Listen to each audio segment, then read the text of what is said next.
Welcome to the final episode of Season 1 of the Pitch Podcast, brought to you by Alexandria Soccer. This is Episode 7. I'm your host, Katie Brooks. Today we are talking about all the different training programs and age-specific offerings we have at ASA. Over the years, the addition and creation of these programs have grown out of community demand, want, and need. This has included Challenge Soccer, now known as Junior Academy, Ball Mastery, Advanced Ball Mastery, summer camps, year-round camps, AGP, individual training, and more. We are gearing up for a fun summer of camps, and we're prepping for the fall and spring season of these other programs already. We are excited to share more about each of these. With me today, I have Jim Hogan, Deputy Director of Tournaments and Programs, and Nick Papadis, who leads our camps and AGP.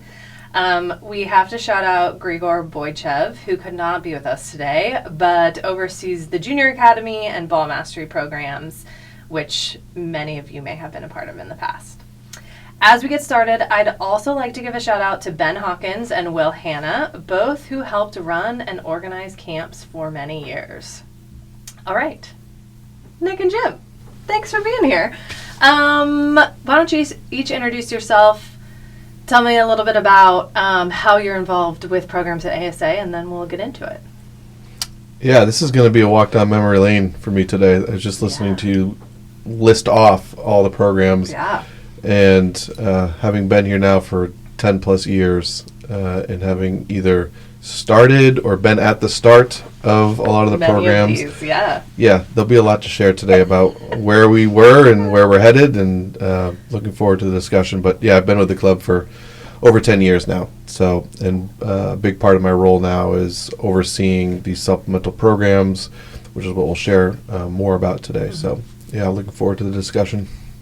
So I'm a little bit newer than 10 years. I've been here about 2 years, going on 2.5 now. Mm-hmm. Kind of come in and worked in a bunch of programs, AGP being the main one, but I've done a little bit of everything. It was kind of the same situation as my background. I've always done a little bit of everything. So came in and got involved with AGP straight away. Now I'm working with camps as well, a couple other programs as well. That's a good point. I feel like you did, because also in addition to AGP, which I didn't mention in the list there, we have FGP, Futsal Growth Program, which I know you were also a part of.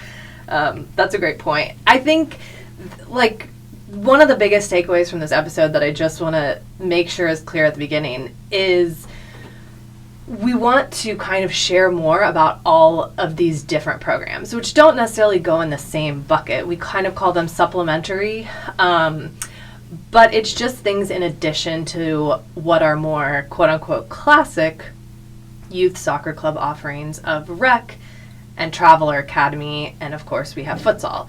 I think there's a really cool and unique story that we're about to tell you about how we have a variety of different things for different age groups at different levels, so that there's almost something for everyone, mm-hmm. right? Whatever your kid, however comprehensive or not of an experience you want, structured or not, summer camp, every week of the summer, different kinds of summer camps we're about to tell you about, like, we have something, which is, I don't know, pretty unique and fun.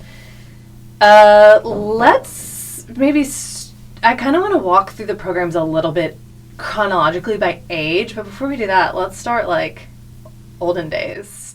Jim, like, tell me about early days, like challenge program. Oh yeah, that was the one that stuck out to me. I was hoping we'd get to this one.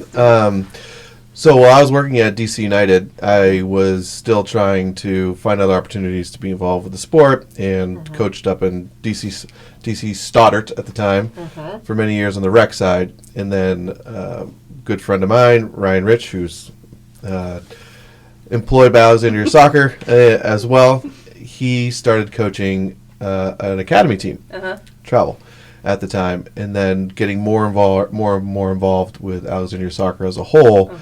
Wanted to offer this, what we call supplemental training for the U7, U8 age group that was a little bit, they wanted a little bit more than their recreational soccer experience.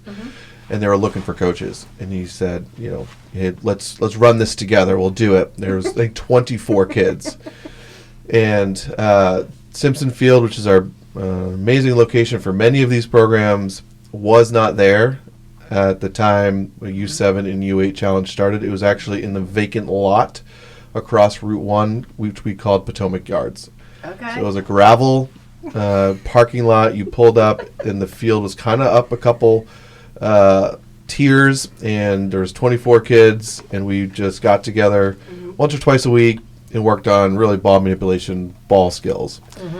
And over time, that was the first year, and over time, we started attracting more interest, and then we wanted to look at what else we could include into the experience, and then we developed a relationship with Gunston down Route 1, another local youth soccer club, where we would train during the week, and then on Saturdays we would drive down and we'd go play little 4v4, 5v5 games on the weekend. And so that's where we started. But for me, it's just the idea that Simpson was not there and Potomac Yard was across the street in a gravel parking lot, into where we are today, and how many kids we have involved in all these different programs. And so would you say that the challenge program was early days junior academy? Yeah. Or like what junior academy is today? If he was here, he could tell us, do we know when Grigor took over JA? So he was involved with the club before I was as an academy coach, and then he started to get more involved with the supplemental training programs as a coach. So when 24 kids grew to 60 to 70, we started adding more coaches into the mix, and Grigor was one of them. And so he's probably been leading junior academy. I said I've been here for over 10 years. I think it's 13 at this point. You have to start saying 15 years. I know. I don't want to get there. Not because I don't love the club. It just shows my age. But Grigor was shortly after that took over the challenge program. And we turned it into U5, U6, skills, U7, U8, challenge, and then that combined to be junior academy shortly after. Okay. So present day junior academy is for U7, U8. It's kind of the age group right leading up to Academy U9. Do you want to talk a little bit about what that looks like today, and then we can talk about how we launched AGP as a accompaniment? Yeah. So Junior Academy is closely connected to the Academy program, and also closely connected to the Rec program. It's that bridge. The way that it's programmed out is that it's also now by birth year, which is what the Academy program utilizes for their groupings of players.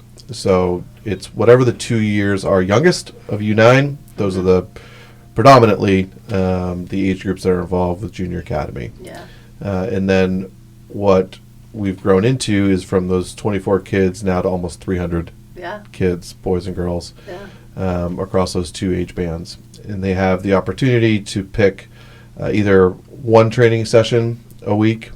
We've always held it on Tuesdays and Thursdays, or the two training sessions a week, so Tuesday and Thursday.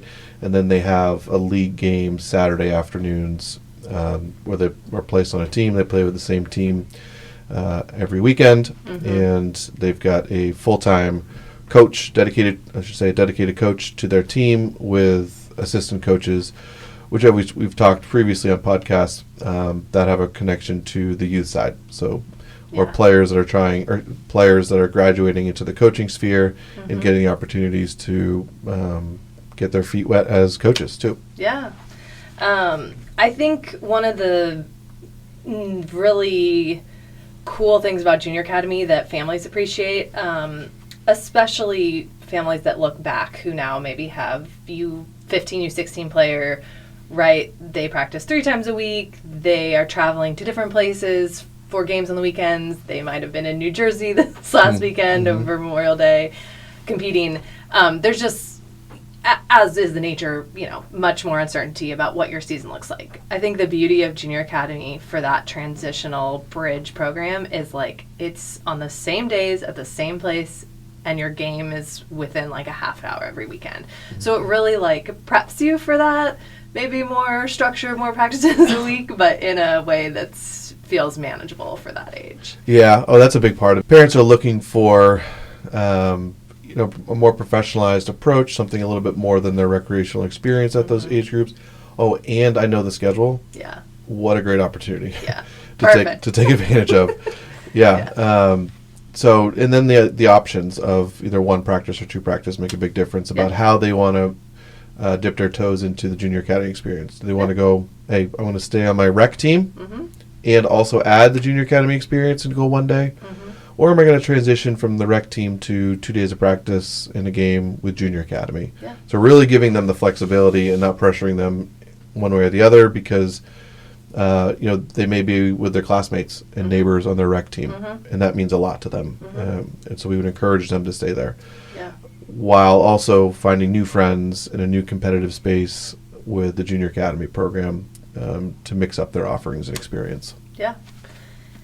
That's a perfect transition. Or do you want to add? Well, no, the other thing I was going to say that's really a meaningful part of the junior academy experience. So I also coach an older academy team, and a bunch of my players are assistant coaches and a part of that program. Yes. So it's really meaningful to see these older kids having a desire to give back, having a want to be involved.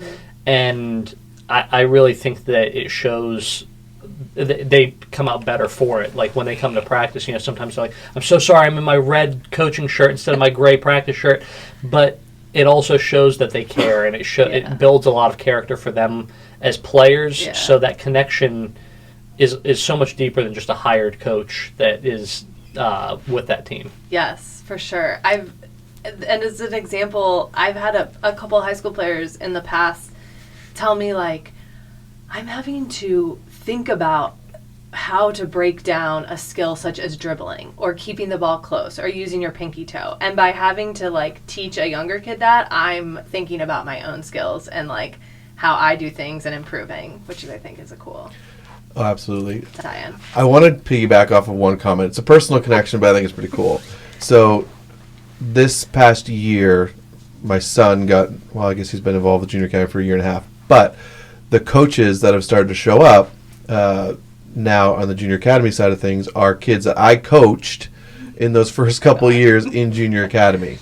And full circle. Now my son is being coached by them. Now you're showing your age, man. And that's okay. This is That's meaningful, right? It comes full circle for me to now have the opportunity. And I tell my son, the connection I have to some of the coaches that are out there. He's like, you coached them when they were my age? I don't think he quite thinks I'm as old as I am. The coaches do. Right. Those kids that are coaches probably are like, I remember him. Yep. But it is cool to see, they were once junior academy players, I'm sure yours were, and now they're teenagers and they're now coaching in junior academy. This is a great segue. So Junior Academy was, all things considered, an early-ish program at ASA, whether it was Challenge or JA, probably around a little after TOTS, Rec and Academy. As mentioned, Junior Academy has grown. There's almost 300 kids that participate. People enjoy it. It's successful. And so a couple years ago, we learned that for a variety of different reasons, there were kids who were 3rd, 4th, 5th grade, which is, you kind of age out. The average kid ages out of JA after their 2nd grade year, that they wanted a similar experience. And so kind of out of that, we launched AGP, Alexandria Growth Program. Nick, can you tell us a little bit about AGP and then maybe also its sister, FGP? Yeah, so AGP is a program that I'm super passionate about just because that's, when I first came into ASA, that's what I immediately got involved with. But to your point, it really fills a couple needs for that middle gap. So there's the JA kids that have gone through the JA program that are looking to continue on that path. Maybe they play other sports, maybe they play very competitive baseball or lacrosse or whatever it may be, and they can't do the 10-month commitment of academy. So AGP fills that need for those kids that were in JA looking for similar experience. There's also a lot of kids that are a little bit of latecomers to soccer. They're late bloomers. Maybe they didn't play when they were 6, didn't play when they were 7, but now they're 9 years old. They just watched the game and they fell in love with it, but then they want more than just the rec experience. So AGP fills that, and similar to JA, there's a couple options. There's an option that's 1 practice, 1 game. There's an option that's 2 practices, 1 game, and then the third option being just the practices. So that third option is for the kids that love their rec team, but they need a little bit more. They want a little bit more than that. All the teams play in a league that we host here in Alexandria called the Metro Community League. It's made up of, I believe we have 6 clubs now, including teams from DC, Maryland, and Alexandria. But they play their games on Sundays. It's about 10-week season in the fall, 9-week season in the spring. And again, it's giving that consistency, that continuity of a little bit more professional coaching, a little bit more structured environment than they might get with just school friends in a rec situation. You mentioned something that I wanted to point out for both Junior Academy and AGP. We host the games in an in-house league that we've created, and so they do play against other ASA teams, right? Junior Academy teams play against each other, AGP teams play against each other, but then also there are outside clubs who come and participate with kind of the comparable program at their club. We have, I know, Gunson, DC Soccer, Southern Maryland. We have a lot of great partners who have participated over the years, and I think that's just adds a little bit of something extra that, you know, we wouldn't necessarily have to do. It could be all in-house. At this point, we have enough teams to some extent, but it kind of adds a little pizzazz. You know, you're playing an outside team this week. You start to get that feel of, you know, other coaches playing against you, which becomes real as you get older if, you know, you do end up joining academy or a high school rec team even. So it kind of gives a taste of that in a nice controlled environment. Well, it also gives the balance of, you know, you're playing against different styles of play. You're playing against different kids. You know, it's not the same group you're practicing with every day. It's kids that you've never seen before. Every Junior Academy team is doing the same goalkeeper to center back to goalkeeper start, and so it's a different Stick with it, style. Parents. It's okay. It's a long road, but it works. Yes.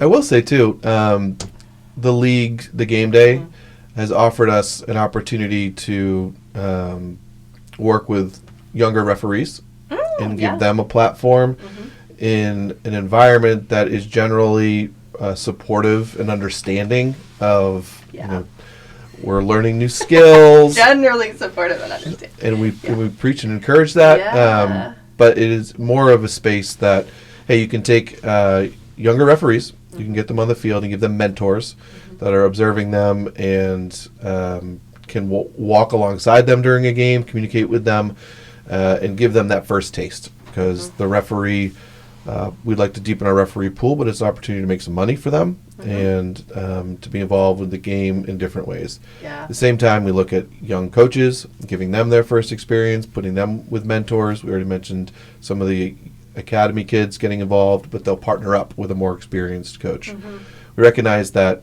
parents are also integral to creating a positive environment, and their eyes are wide open and wondering what this, you know, professional experience is like, and so we can communicate to them what our standards are, how they can best support their child, how they can best support them on game days and practices. And so there's a lot of these touch points that these programs offer us in terms of just that developmental space and working more closely with them.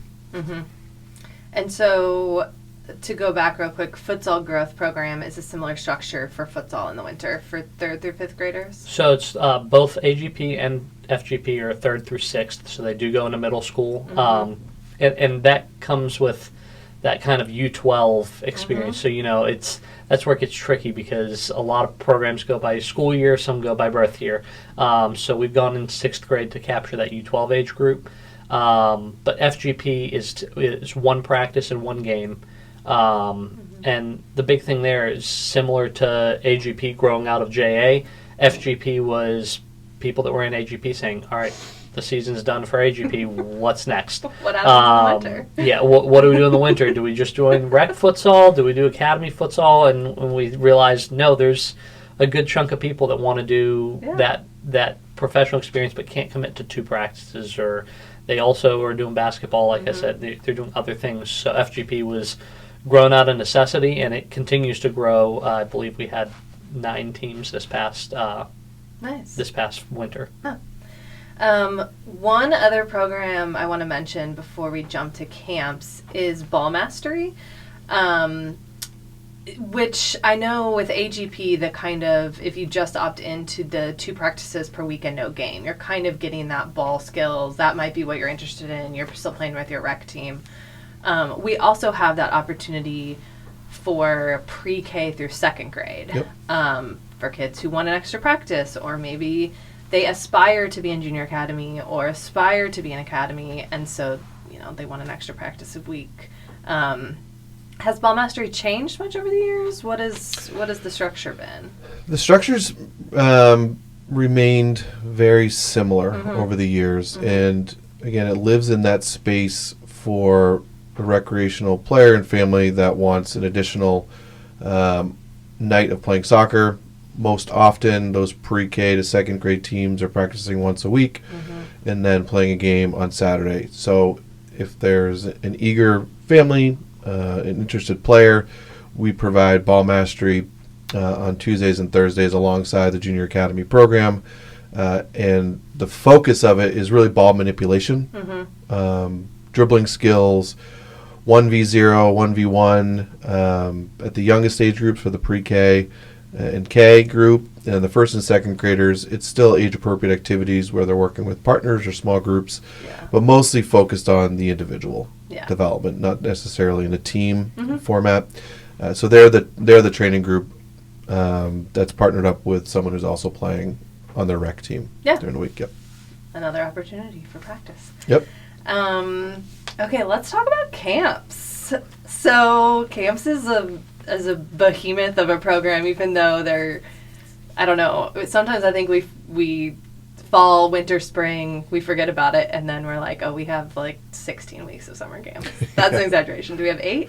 9? 9. 9? So 9 or 10 depends on the so summer. Your number of weeks wasn't off, but your number of camps would be about on. So I think we're like 14 camps over 9 weeks is about the number. So it's a lot. There's several weeks. There's multiple camp options going on, and a behemoth is a very accurate assessment of it. Let's start at the beginning. How did camp start? Were you here for early camp days? I was. It was not at the scale it is today.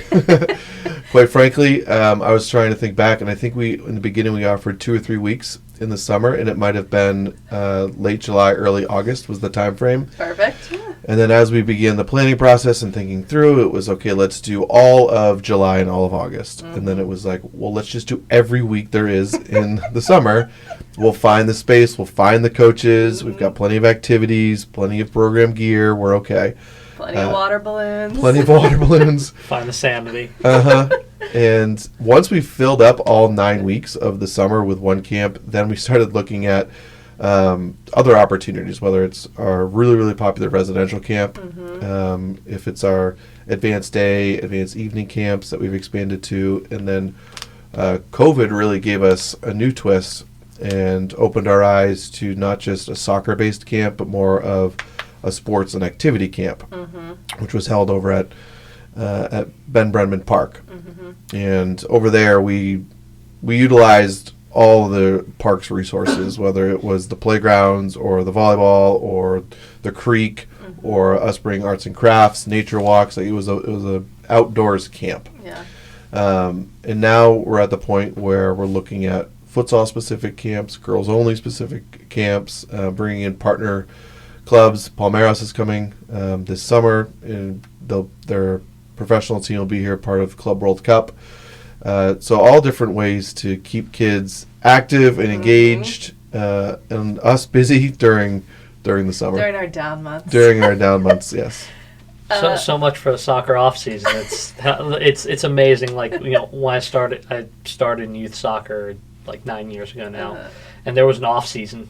There were 2 off seasons. There was the winter and the summer, and now it's one big long season with programs year round. And the best part of that is for these kids that love soccer, there's an opportunity every moment of every season. They don't have to wait till the next season. They don't have to wait till the spring, and that's what summer camps kind of offers for that summer season.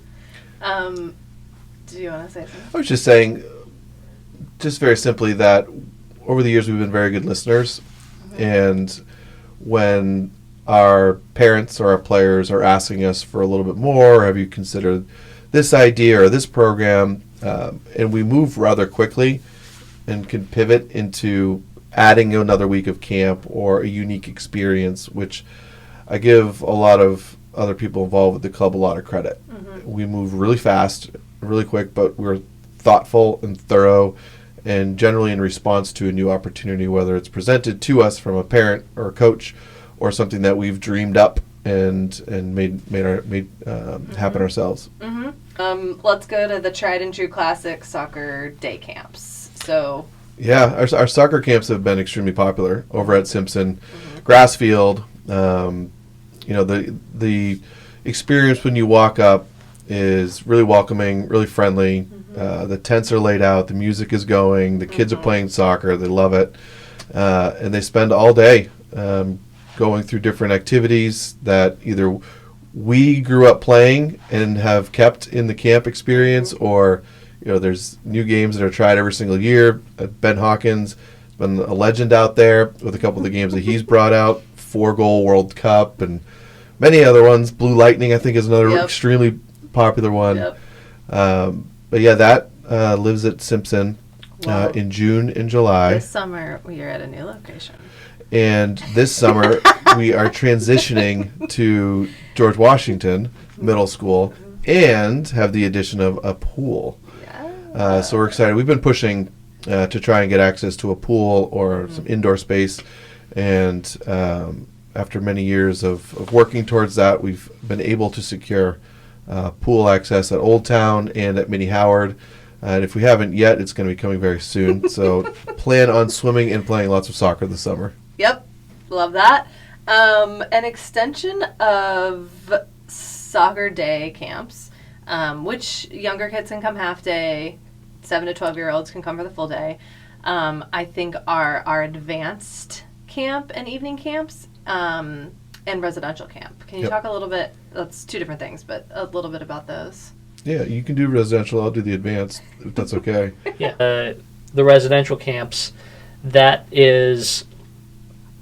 a really fun experience for those academy age groups. So it's geared at kind of U11, U12 is where I think we see the biggest chunk of registrations. And they're going to go up to Mercersburg for the summer. They'll leave from the Alexandria soccer office, take a bus up there. We've got some of our great staff going up, academy coaches, as well as some counselors joining for that. And that's a fun experience because it again combines kind of that soccer with that old school sleepaway camp, where they'll do some outdoor excursions, some team building, and then they'll come back and probably talk all their parents' ears off about what they did all week long. Yes. But again, that's an opportunity for us to get those players in a team building environment with where they're doing more activities, and that age loves the experience of a sleepaway camp. It's a sleepover with their friends, but 40 of their closest friends for that week. Yeah. I went to one of the early residential camps before we were at Mercersburg, which I think we have to shout out what a cool venue that is, with a pool, with indoor futsal, with rock climbing, with tennis courts for soccer tennis, with campfire pits. So will this be our third summer at Mercersburg Academy? Sounds right. Great spot for summer camp. It's a blast. Or for residential camp, it's a blast. Yeah. Well, Deep Creek was the one that you went to, right? Yeah. That was early days. It was incredibly fun. The only way to describe its difference was it was a little more rustic. Yeah. Like the sleeping facilities than the Mercersburg dorms. But yeah, tons of fun. And to your point, I think that opportunity to just be with your friends and your teammates, for a concentrated amount of time on and off the field at meals is something that I think is really special for the 10, 11, 12-year-olds. Yeah, there's a lot of experiences that we're able to provide with our residential camp. And we recognize it's not just about the soccer, right? It's about the time at breakfast together. There's still a tradition of end of the week shows that are put on by groups of players and performances. I'll never forget the talent show. It was unbelievable. The kids come out of their shells. Yes. Yeah, and have some amazing talents. Yes. So there's a lot that goes on that, like Nick said, these kids come home having had a great experience and sharing it with their friends and families, and the interest continues to grow. I think that in this first year we were, you know better than I would, Katie, but 40-ish kids, and now we're pushing probably about 70. We could get to 80 kids depending on the last little push here for Mercersburg, which is 2 coach buses up and back. That in itself is an experience too. The kids love it, so it's been a great addition to the platform for camps. Yeah. Do you want to touch on advanced camps? Yeah, so we offer advanced day camp, and that is geared towards our younger U9, U8 to U12 age group. It is a intensive soccer experience that the activities are more geared towards the curriculum on the academy side. We bring in our academy coaches, fully staff it with our high-level coaches, and it's soccer all day. Yeah. And we generally get 100 kids out there and get a great jump for their experience, either transitioning out of the spring and staying sharp, or if they're new to the club and first interaction with some of their new teammates for the upcoming year, or meeting some of the additional coaches on staff. So it's been a great opportunity for us. And then looking at the advanced evening camp is a wider range. U8 to U14 is our advanced evening camp, and that the concept there is to provide 2 weeks of almost like a preseason before the academy season training sessions start. So it's a great opportunity for kids to get back, coaches to get back into their rhythm too before the start of the fall training season, and for us to give the kids a leg up. But we do 2.5 hours Monday through Thursday. Historically, it's been at Witter. We're pivoting again, being very agile because Witter's being recarpeted. So we'll be at 2 different locations this summer, supporting the kids. Nice. Something I want to mention that is honestly a theme through a lot of programs, including we already talked about with the Junior Academy specifically, is that camps are a great opportunity for high school kids to get involved and get counselor and training and counselor experience. We have some long-time kids that started as CITs at camp when they were like 13 who are now leading stations today. Can you talk a little bit about that summer opportunity? Yeah, absolutely. I'm surprised it took us this long to get there because it's something we are honestly very proud of, and put a lot of time and effort into it, and even creating these opportunities. So our staffing includes our CITs, which is our youngest staff and our most novice staff who are gaining experience at the camp. And we generally try and keep a gap between the oldest camper and the youngest staffer of a year. And so, those kids still need to occupy their summer, and they're transitioning in their life to these camps where I'm going and participating, having fun, to am I going to start making money or start gaining experience in the working world. And so we have an online form that we send out to our membership, so that if anyone's interested in being a CIT, they can fill it out, and we work with them on staffing them throughout the summer as best we can. Based on interest and availability, we generally try and give everyone an opportunity throughout the summer at some point. And there's investment on our end in terms of training them and giving them some of the soft skills. You got to learn how to put up a bow net at some point. Yep. That's not a soft skill, but no, but that is a bulk of their workload, and not just interacting with the kids, but putting up bow nets, taking down bow nets, putting cones down, understanding the flow of activities and break time, and being involved with some of the safety side of things, the safety training, but also just the awareness. Keep your eyes and ears open for things. It can be hot out there. Kids can get exhausted rather quickly, or the many bathroom breaks that they need to be taking. Like, how do we do that safely? So we communicate how we're going to operate to the staff, to the CITs that are just coming in.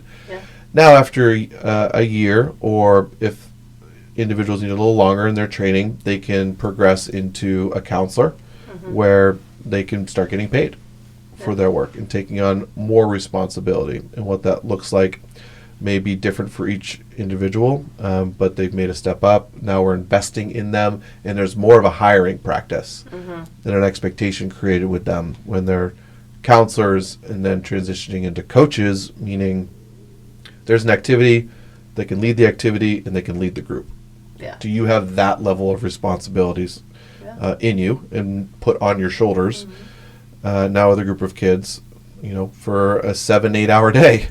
And so we have seen campers go to CITs, go to counselors, and now coaches. And that progression is something that we are really proud of. Well, the other thing, and I tell some of my players this when I'm coaching, I said, you're not all going to be professional soccer players, but you're all going to be professional somethings. And this is, I think, a really great way for them to learn how to show up on time, how to take initiative, see something needs to be done, and just do it, not have to be told to do it. And I think that those sort of things are so important to learn when you're 13, 14, 15, 16 years old, because life comes at you fast when you're 22 and you're out of college and you get your first job and you see something needs to be done and you go, I can do that, or I can wait for my boss over here to tell me to do it. And that's how you learn to excel no matter what you do, whether you go become a doctor or a lawyer or a plumber or whatever.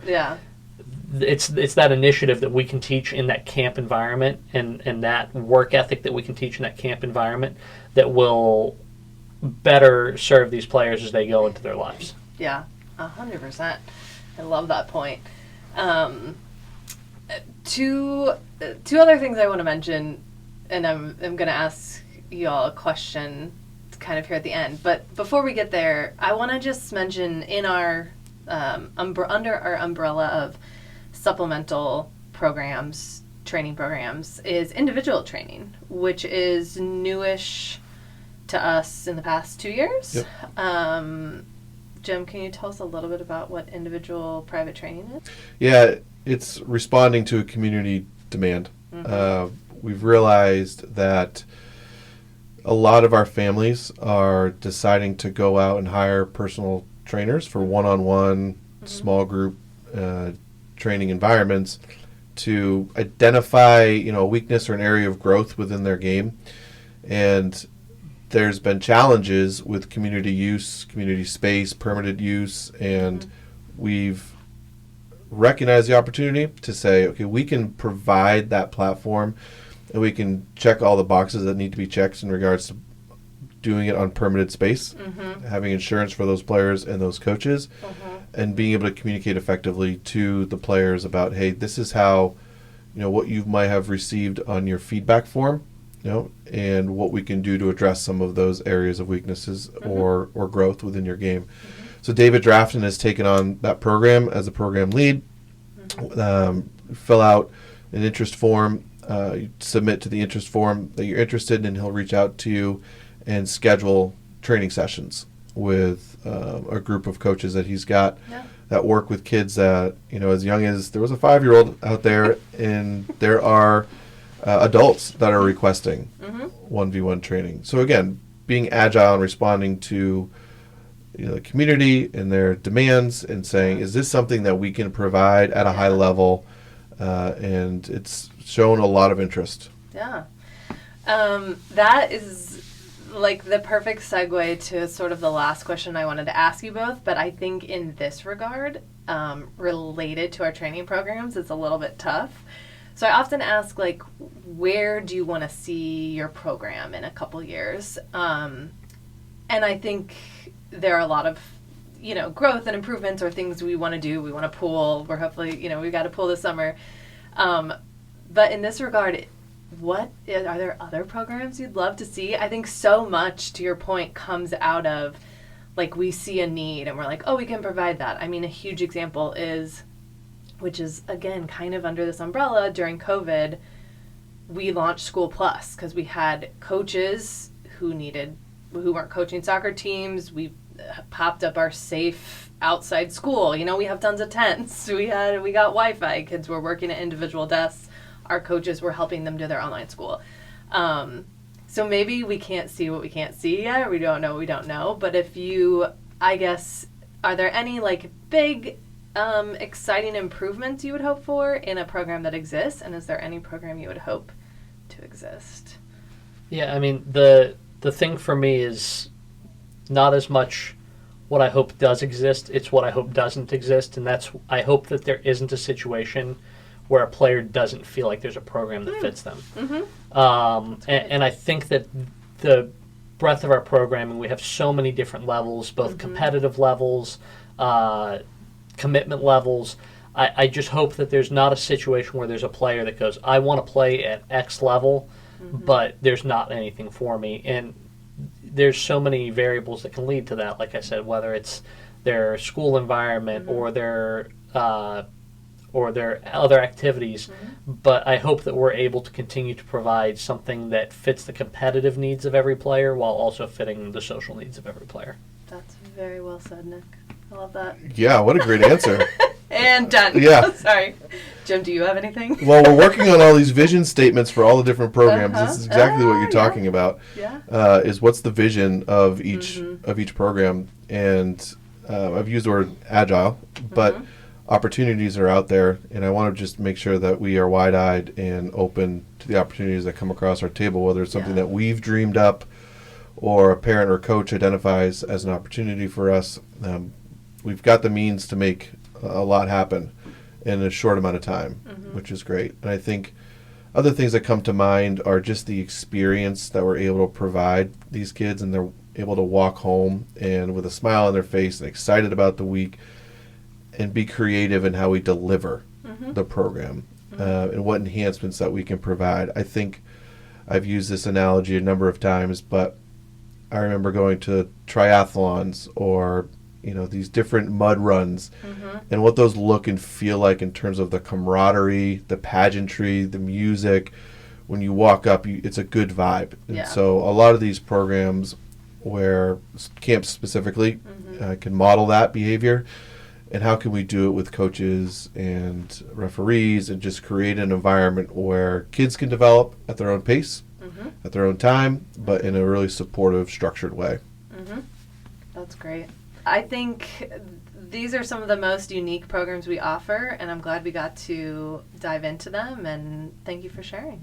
Thank you. Thank you for having us. Yeah. The last thing I'll say is thank you to Mark Meadows for the intro and outro music. And this is a wrap on Season 1 of the Pitch podcast. Actually, thank you for being our final guests. We'll be back with Season 2 this fall, and we will be integrating guests from outside of ASA. Nice. Looking forward to it. Cool. Yeah. All right. Thanks so much. Thanks, Katie.